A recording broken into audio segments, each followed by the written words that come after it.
And we're back. So, first things first, this is a good movie. This is a Oh, very, very good movie. Um, I'm going to talk about some of the things I really liked about it real quick. um, The story does, I think, what every good sequel should do. It expands on the ideas and emotions right. that the first movie set up. For example, in this movie, the planet from the first movie was colonized, and then it was attacked by the xenomorphs, which is what they call the aliens in this movie.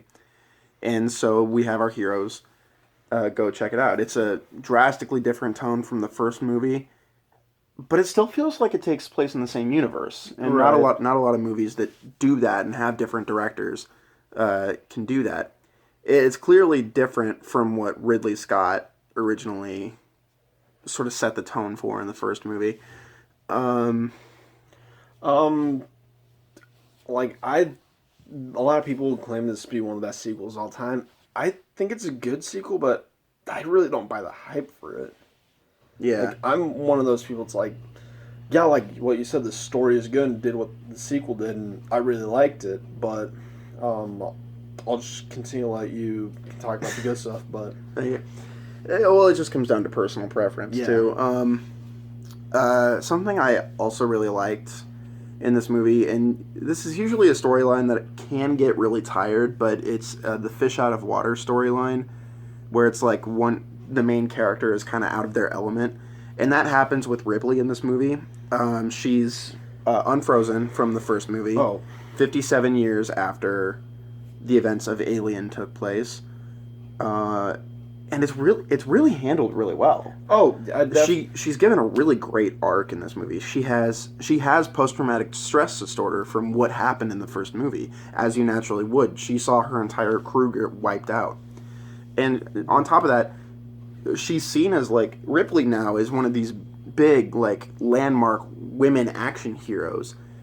But the thing is, she's not a fighter. In this movie, she's a consultant, and she becomes a fighter um, because she's sort of forced back into it. But they still give her a really great arc of trying to like maintain her humanity, and she also gets a sort of mother-daughter relationship with this character Newt, right. who comes around. All right, so comment on your PTSD thing. Like, yes, that's what I really love about this movie. I love it when sequels handle it well. Like Iron Man 3, for example. Like, I thought that was an okay movie, but I thought Tony's PTSD was handled really well. Yeah, I think that was one of the stronger points of that movie, Oh, and yeah. it's definitely the strongest Not point of this to movie. compare So. Iron Man 3 to Aliens, but. Well, Aliens is a better sequel than Iron Oh, Man yeah. 3, so. Yeah. Um, and, you know, the cast in this movie, the characters, I, as much as I liked the characters in the first movie, I think the characters in this one are a lot more memorable. They're Uh, not. yeah. They can sort of be seen as stereotypes, but I really like them. I really like Hicks. He's a great guy. Hicks was Bill Paxton. No, that was Michael Biehn. Okay. Hudson was Bill Paxton. Okay. He was a lot of fun. Could get pretty annoying at sometimes, but overall I liked him. So then you got Vasquez, the tough Latino chick. Bishop, who's the android around this Oh time yeah, around. yeah, Bishop. There's also a really cool subplot about Ripley having to trust him because the last time she trusted an android didn't work out so well for her. So, and then Burke, played by Paul Reiser, the dad from Whiplash. Oh, okay. He's sort of this corporate guy. He's really shady. You don't really know if you can trust him or anything. They're all awesome characters. I surprisingly, I find them more memorable than any of the other characters in the previous movie. I remember the actors in the previous movie more than I remember their characters. But ultimately, it comes down to Sigourney Weaver, which yeah, that's her movie. It's just like, yeah. Again, like I can't compare anything. So like, the Dark Knight's Heath Ledger's movies. That's a sequel, like a good sequel. Like, mm, well, and it knows what it is. It knows who to focus on, and it does that so well. And Sigourney Weaver just okay. Like we said, she was nominated for an Oscar for this movie, previously that was unheard of for an actress to be nominated for an action movie, let alone a sequel to an action movie. But then again, I've heard rumors that might happen again this year with Charlize Theron and Mad Max, which please for the love of God let that happen. But that's another thing I was going to talk about. Like Mad Max Fury Road isn't about Max; it's about Furiosa. Because I was just watching that movie a little bit. Well, but something I kind of mentioned this in my previous video. I don't know if you've seen my previous video or not, but I mentioned that in the first Alien movie, if you didn't know that they were building a franchise off of it, if you were watching it in 1979, you would have like that, and like you had no idea that there were going to be sequels. That movie was set up in a way where you didn't know who the main character would be. Right. And so it was eventually whittled down to Ripley, and because she was a strong character, but it wasn't clear that she was going to be the last one standing throughout the whole movie. This movie takes a character that was already pretty interesting and makes her so awesome. Oh my gosh, I just adore Ripley in this movie. She is amazing. Sigourney Weaver proves why she is like one of the most talented actresses working. She was like the it girl of the 80s. So right.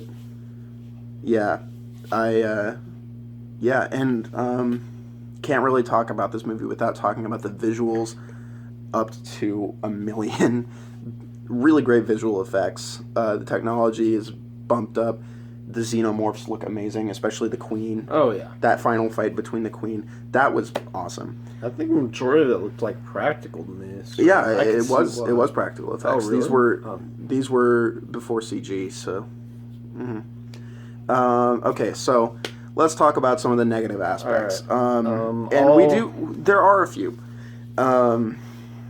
A lot of it for me is the story. To me, like, I know James Cameron directed the first two Terminators. That's what it felt like. It felt like a Terminator sequel.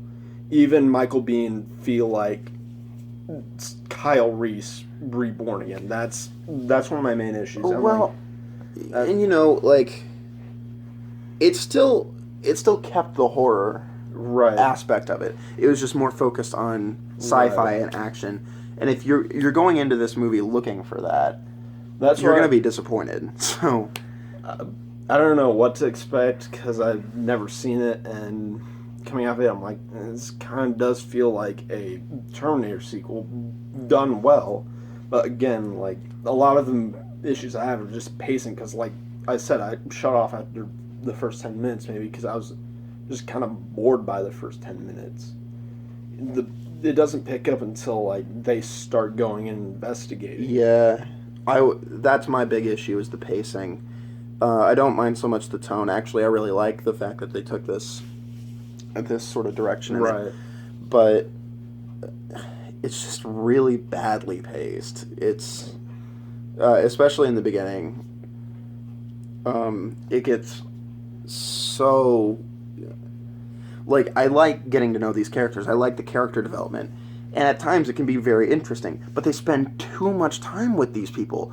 I don't care that much. Just, like all I wanted to do was see these people interact with the environment, with LV-426, whatever the name of the planet was.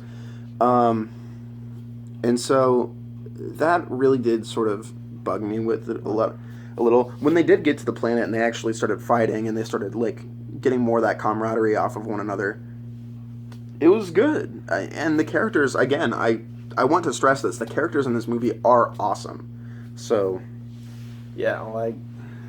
The other thing I have to say is, I like the character of Newt. They could have gotten a much better kid actor to play Newt. Oh my gosh. I mean, she did not need to scream nearly as much as she did in this movie. And also, like, the way she would deliver some of her lines was just like, you're not even trying. It's like the kid, come on. Like, it's like the old nostalgia joke. I'm acting. Mm-hmm. Like, it wasn't. Yeah, it wasn't Jake Lloyd bad.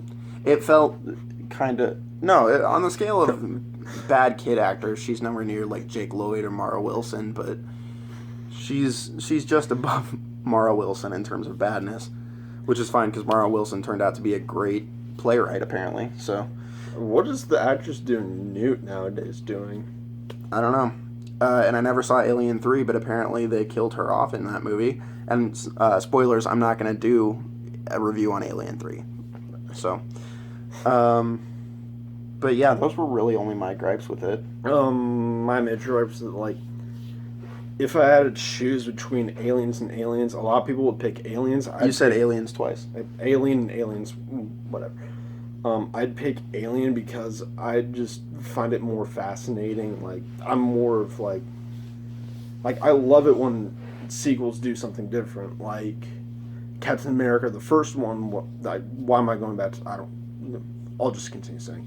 Captain America was just a fun '40s movie that reminded me of The Rocketeer, and then Winter Soldier did something completely different and made it a political thriller like a Jack Ryan movie, and that is how you do a sequel. Like, I love this. It's like a horror movie, and then it's like just straight up sci-fi action from the 80s. That's what I love. It's just that it kind of reminds me of a Terminator sequel, which kind of brings me out a little bit because I'm like, oh, that's Sarah Connor, and I see how James Cameron got the inspiration to make Sarah Connor more of a better character in T2. Mm-hmm. Well, But that's just all right. So, how are you rating this? I know you have your own thing. You do 0 to 5, but okay, yeah, you go ahead and do yours. I'm doing 3.5 out of 5. It's mainly for the fact that some of it just took me out of it with like the pacing and remind me of other movies. It's just that I'm not saying that it's bad compared to Alien, but again, like if I could watch this movie on my own without seeing Alien, I'd pretty sure I would just pick up easily. And then I would say, like, I grade it like you would grade a paper in college or Right. something like that. So A to F. I have it written on my notes here that I gave it an A, but the more I think about it, I'm gonna go with the B plus. This is a very, very good movie. It's a solid action movie. Great characters. Again, I cannot stress enough how good Sigourney Weaver is in this movie. But ultimately, yeah, the pacing really drove me crazy, especially. Right. And the pacing issue is really only in the first half, but yeah, it's a problem. So those are our thoughts on Aliens, and yeah, we'll see you next time.